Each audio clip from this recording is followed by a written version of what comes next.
عزیز ساتھیوں، بزرگوں، ماں و بہنوں اور خواتین اسلام، جب بھی بات چیت اگر نوح علیہ السلام کی ہوتی ہے تو ہمیں ان کا صبر، 9.5 سالہ صبر، دعوتی میدان میں اس صبر و مصابرہ کا مظاہرہ یاد آتا ہے۔ اور جب بات ابراہیم علیہ السلام کی آتی ہے تو توحید کی یاد تازہ ہو جاتی ہے۔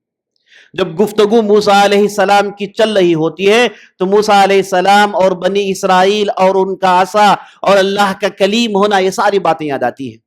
اور جب بات عیسیٰ علیہ السلام کی ہوتی ہے تو ان کے معجزے یاد آ جاتے ہیں۔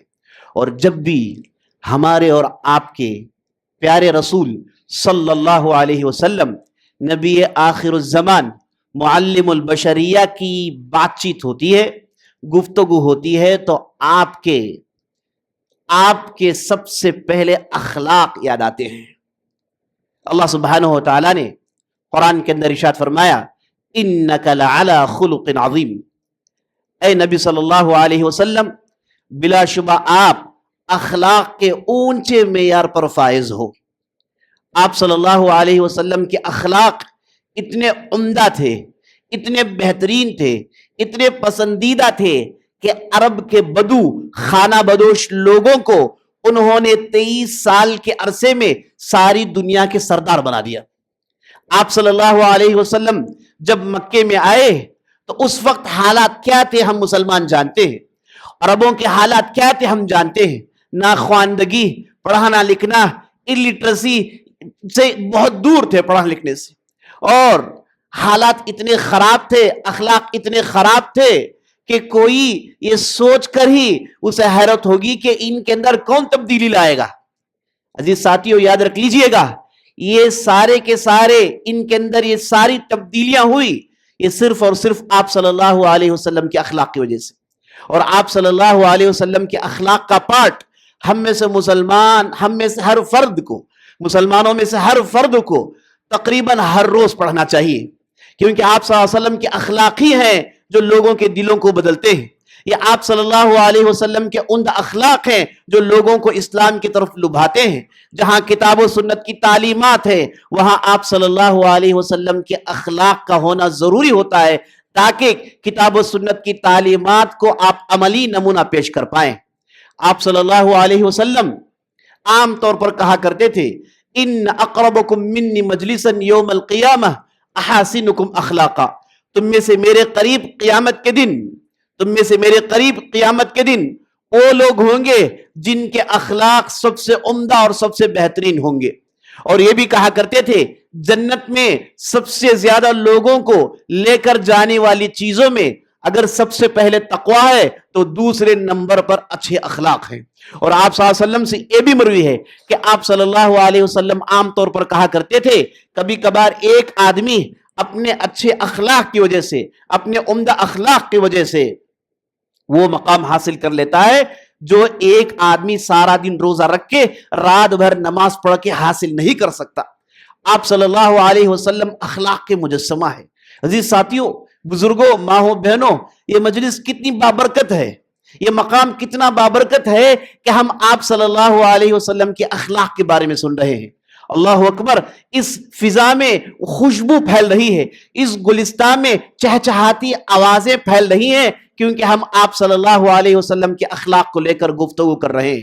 آپ صلی اللہ علیہ وسلم کے اخلاق، اس کی تعریف نہ کہ صرف دنیا کے لوگوں نے کیا ہے، اللہ نے قرآن میں جا بجا آپ صلی اللہ علیہ وسلم کے اخلاق کا ڈنکا بجایا ہے۔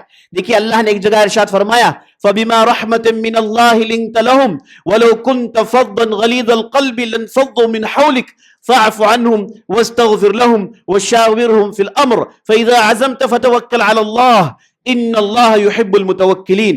اللہ کہتا ہے، اللہ سبحانہ وتعالی ارشاد فرماتے ہیں، فَبِمَا رَحْمَةٍ مِّنَ اللَّهِ لِنْتَ لَهُمْ، اے اللہ کے نبی، اے اللہ کے رسول، آپ نے ان منافقین کے ساتھ یہ نرمی کیوں اختیار کی؟ کیونکہ آپ صلی اللہ علیہ وسلم جب تبوک سے واپس آئے تو منافقین آئے، انہوں نے منت سماجت کرنا شروع کر ڈالی، کہا کہ اللہ کے رسول، ہم فلان چیز ہو گئی اس لیے ہم آپ کے ساتھ شامل نہیں ہو پائے، ہمارے یہاں فلاں کام تھا اس لیے ہم اس سفر میں آپ کا حصہ نہیں بن پائے۔